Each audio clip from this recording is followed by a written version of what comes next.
The royal rupture, Harry's self-delusion, and the price of P. The spectacle continues, unabated and increasingly tiresome. Prince Harry, once beloved as the cheeky spare, now stands before us as perhaps the most tone-deaf royal exile in modern history.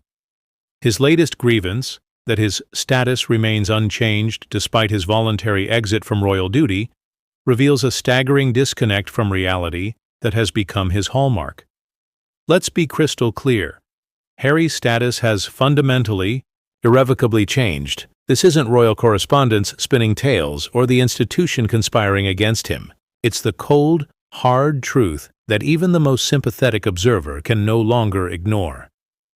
When Harry and Meghan orchestrated their dramatic departure, they weren't merely changing postal codes. They were explicitly rejecting the system of duty, service, and responsibility that defines the working monarchy. You cannot simultaneously abandon your posts and expect to maintain the privileges those posts afforded you. It's breathtakingly entitled to suggest otherwise. What exactly does Harry believe constitutes his status? Being the king's son? That's biology, not status. It's an accident of birth, not an achievement. The status he clearly craves, the security detail, the deference, the platform, was contingent upon his willingness to serve the crown. He chose to relinquish that service. The consequences were predictable to everyone, it seems, except Harry himself.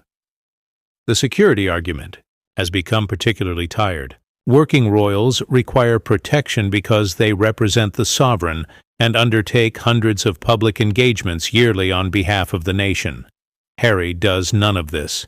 He represents only himself and his various commercial interests. His persistent demands for taxpayer-funded security while contributing nothing to public service betrays a profound misunderstanding of the social contract that underpins monarchy. If Harry truly believes his royal blood alone warrants special treatment, then perhaps he should surrender his titles entirely. After all, why cling to the trappings of a system you've so publicly denounced? His refusal to relinquish these symbols of an institution he claims caused him such trauma suggests his grievances are selective at best, calculated at worst. What's particularly galling is the hypocrisy. Harry lambasts the press for invading his privacy, while simultaneously inviting cameras into his life whenever a Netflix check clears. He decries his family's coldness while airing their most private conversations for profit. He speaks of wanting normality while clearly being unable to accept a life without exceptional privilege. The uncomfortable truth is that public interest in Harry has fundamentally changed. Where once we watched with affection as he matured from troubled youth to respected serviceman, now we witness with a mixture of disappointment and second-hand embarrassment as he flails from one self-inflicted controversy to another. The fascination isn't with his royal connection anymore. It's with the spectacular unraveling of his public persona. His defenders might argue that criticism proves his continued relevance, but notoriety isn't the same as significance. The monarchy has moved on. Working royals like Princess Anne, famously unfussy and deeply committed to duty, continue the daily business of representing the nation without fanfare or complaint.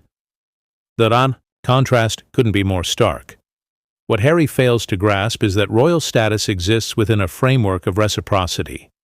The public's goodwill, that intangible but essential currency of monarchy, isn't inherited but earned through service. Every engagement undertaken by working royals acknowledges this bargain. Harry has opted out of this arrangement but expects its benefits to continue uninterrupted. This fundamental misconception has led to a series of embarrassing missteps.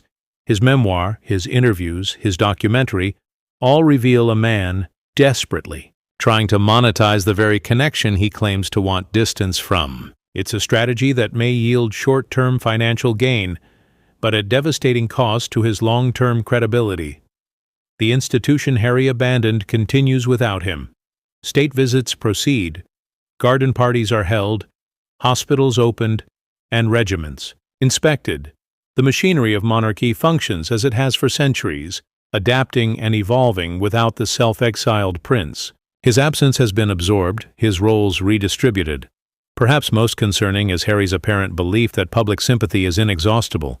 Each new grievance, each fresh accusation, each reframing of history drains this reservoir further. Even once sympathetic observers now question whether there will ever be an end to his complaints or a moment when accountability might feature in his narrative. The path forward seems clear to everyone except Harry himself. Accept that choices have consequences. Recognize that stepping away from duty means stepping away from its privileges. Build a life based on current contributions rather than past position. Understand that respect is earned, not inherited.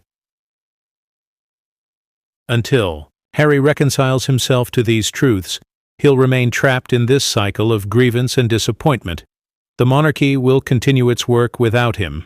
The public's interest will increasingly shift from sympathy to spectacle, and his claims about unchanged status will ring increasingly hollow.